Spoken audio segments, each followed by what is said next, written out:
ગુરુ ક્યારેક આપણી પાસે બાલ અવસ્થાથી વાત કરતા હોય છે, એક બાળક અવસ્થાથી વાત કરતા હોય છે, એક મિત્ર સ્વરૂપેથી વાત કરતા હોય છે. તો એમાંય જ્ઞાન તમારે લેવું. તો ઘણીવાર આ 15 દિવસની અંદર હું થોડો ઘણો સ્કેન કરું છું. હું ક્યારેક ઝૂલે બેઠો હોય, હું ક્યારેક ખુરશી બેઠો, ને બધા આપણા સેવકો સેવા કરતા હોય સરસ મજાનું જોતો નિહાળતો હોય. તો એવામાં જે અમુક પોઈન્ટ હું મૂકતો હોય, ક્યારેક ક્યારેક જે શરીરના પોઈન્ટ હોય, ક્યારેક અંગની હું કંઈક વાત કરતો હોય એના, ક્યારેક કોકની મસ્તી કરતા હોય એના. તો એ જે બધું છે ને એ સહજ કરાવવા માટે છે. શું છે?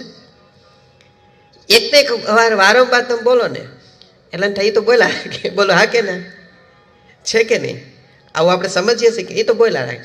તો એકને એક વાત સતત આપણા મગજને ટોર્ચર કરે ને એટલે આપણા વિચારોમાં લય થઈ જાય, એક સરખું. પછી આપણે એવું કુભાવ નથી આવતો. એટલે હું ઘણી વાર વાતે ક્યારેક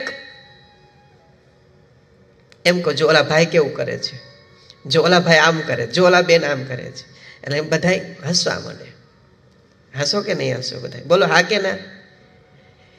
એટલે ઘણી વાર સાધકને એમ થાય કે ગુરુજી આ જ વાત કરતા, બીજું ગુરુજી પાસે કઈ હોય જ નહીં. મન ઓળખતો હોય ઘણી વાર ગુરુજી પાસે આ જ વાત હોય, ગુરુજી પાસે બીજું કઈ હોય જ નહીં. પણ ભાઈ એ જ વાત મુખ્ય છે, એ જ વાત મુદ્દાની છે. એને પેલા સહજ કરવાનું, બાકી ઓલું તો Z+ ગતિએ વિમાન આગળ વધવાનું જ છે. એટલે આપણી અંદર જે કઈ નેગેટિવ થોટ્સ આપણે ભોગ સ્વરૂપે હેરાન પરેશાન કરતું હોય એને સહજ કરવા માટે એક આ પ્રયત્ન હોય છે.